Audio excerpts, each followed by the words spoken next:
On a rarement vu une telle pagaille, la France s'est transformée en champ de bataille. La campagne électorale pour les élections législatives anticipées ressemble à une tragédie grecque, avec des cris, des rebondissements, des trahisons, des mises à mort. En résumé, on vous explique l'histoire d'une dissolution qui se transforme peu à peu en grande désillusion.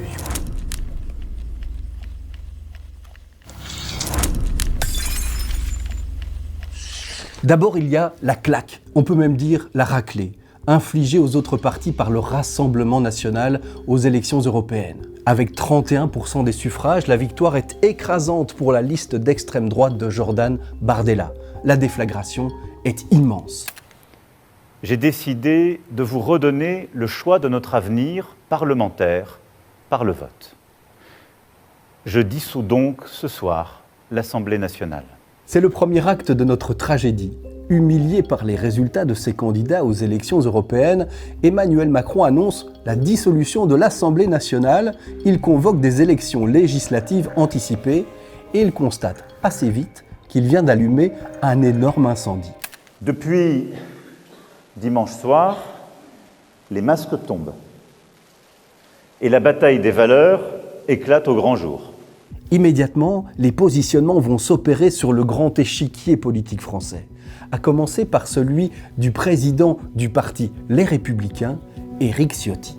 Les Républicains, c'est le parti conservateur en France, le parti de la droite républicaine. Les LR ont été fondés par Nicolas Sarkozy. Ils sont les héritiers d'Alain Juppé, de Jacques Chirac, de Charles de Gaulle. Et voilà que le président actuel des LR, Éric Ciotti donc, annonce sa volonté pour ces législatives de se rapprocher du RN de Jordan Bardella.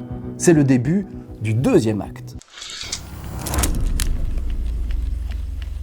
Une alliance avec le Rassemblement national, avec ses candidats, une alliance à droite avec tous ceux qui se retrouvent dans des valeurs de droite. Le deuxième acte est riche en embûches, en traquenards, en coups fourrés, avec par moments des scènes presque tragicomiques. Scandalisés parce qu'est à leurs yeux un pacte inadmissible, les ténors républicains décident de démettre Éric Ciotti de ses fonctions. Mais il est plus membre du parti des Républicains, je crois qu'il faut bien l'entendre, c'est pas simplement président ou pas président. Par définition, il s'est de lui-même, Éric Ciotti, exclu de notre famille politique, et ce de manière absolument rédhibitoire. Exclu par ses pairs, Éric Ciotti déclare qu'il reste président des LR. La justice lui donne d'ailleurs raison. Il diffuse une vidéo surréaliste, seul à son bureau, alors qu'il s'est barricadé au siège du parti. Et puis il apparaît aux côtés de Marine Le Pen et de Jordan Bardella. RN et LR présenteront bien des candidats communs. J'ai procédé avec les Républicains et avec le président Ciotti à l'investiture de 70 candidats. Dans 70 circonscriptions de France, il y aura un candidat commun. L'accord est historique. Le troisième acte se joue à la droite de l'extrême droite, au cœur du parti Reconquête d'Éric Zemmour. Et comme dans toute bonne tragédie, le troisième acte, c'est le moment ultime de tension, celui de la rupture, des portes qui claquent. On parle ici de trahison, que dis-je, de pacte avec le diable. Marion Maréchal, à peine élue au Parlement européen sur les listes Reconquête d'Éric Zemmour, annonce qu'elle souhaite un rapprochement avec le RN de Jordan Bardella et de sa tante Marine Le Pen. Nous avons une immense responsabilité. Nous ne pouvons pas passer à côté de cette opportunité inédite, historique, de permettre la victoire du camp national. J'appelle à soutenir partout en France, dans toutes les circonscriptions de France, les candidats uniques de la coalition des droites. On connaissait son couplet xénophobe sur le thème du grand remplacement. Éric Zemmour joue cette fois la complainte du grand bouleversement, avec une tirade qui restera dans les mémoires sur les ondes de BFM TV. Madame Maréchal ment. Elle est entourée de professionnels de la trahison. Je dis, moi, que c'est le record du monde de la trahison. Elle rejoint le clan familial. Elle est pour le regroupement familial. Au début du quatrième acte de notre tragédie, un autre pacte est scellé. La gauche, divisée depuis des années, se met d'accord pour ériger un nouveau front populaire. Il réunit la France insoumise, les communistes, les socialistes, les écologistes et même Place publique de Raphaël Glucksmann. En tout, une dizaine de partis et de mouvements de gauche, soutenus par le monde syndical et associatif, se réunissent. Aujourd'hui, c'est soit eux, l'extrême droite, soit nous, soit nous. Et ça doit être nous.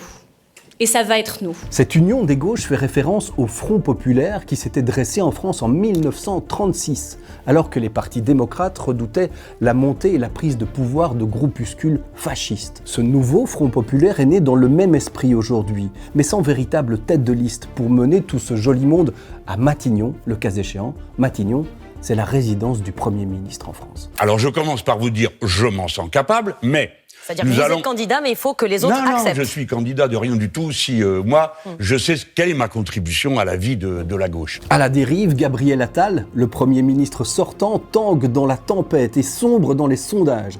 Il crie lui aussi à la trahison.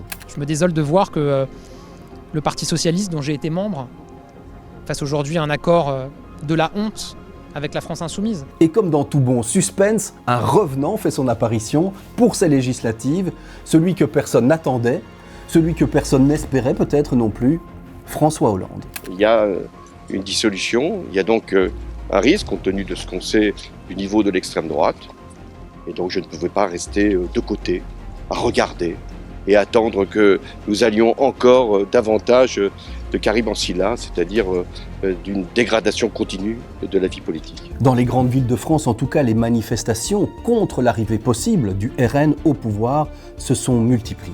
En 1940, c'était Pétain déjà. Tout ce bordel, on l'a déjà vécu. Faut pas que ça revienne. Faut pas que ça revienne. Propulsé à l'avant de la scène par Marine Le Pen, Jordan Bardella a le profil du gendre idéal, toujours tiré à 4 épingles. Il rejoint le parti d'extrême droite, le RN, à l'âge de 20 ans. Il en a 28 aujourd'hui. Et il en devient très vite la vitrine parfaite. Il colle à cette stratégie du RN de dédiaboliser son image et son blason identitaire. Auprès des jeunes notamment, le nouveau président d'extrême droite déclenche une véritable Bardella-mania. Je le vois comme un idole finalement, parce que c'est celui qui représente le plus les jeunes selon moi. Lui, il les cache, il n'a pas peur de dire ce qu'il pense. Pourtant, Jordan Bardella, comme Marine Le Pen, reste bien les dignes héritiers du fondateur du Front National, Jean-Marie Le Pen. Le patriarche, incontrôlable, vieillissant, a été exclu du Rassemblement national il y a quelques années. Jordan Bardella a admis dernièrement que Jean-Marie Le Pen avait tenu des propos éminemment antisémites par le passé, mais sans les disqualifier pour autant. Le RN a changé sur la forme, mais sur le fond, il défend toujours une ligne dure, homophobe, eurosceptique et anti-immigration. L'immigration massive est une oppression. L'immigration massive n'est pas une chance pour la France. C'est un drame pour la France. En résumé, le RN de Jordan Bardella et de Marine Le Pen reste bien un parti d'extrême droite, en parfaite adéquation avec les autres partis d'extrême droite européens. Le Vlaams Belang en Belgique, le FPE en Autriche, le parti de Giorgia Meloni en Italie, celui de Geert Wilders aux Pays-Bas ou encore celui de Viktor Orban en Hongrie. Cette image extrême, le RN s'efforce donc de la rendre la plus lisse possible, de la rendre acceptable, au point qu'elle n'effraie plus aujourd'hui et attire de plus en plus d'électeurs.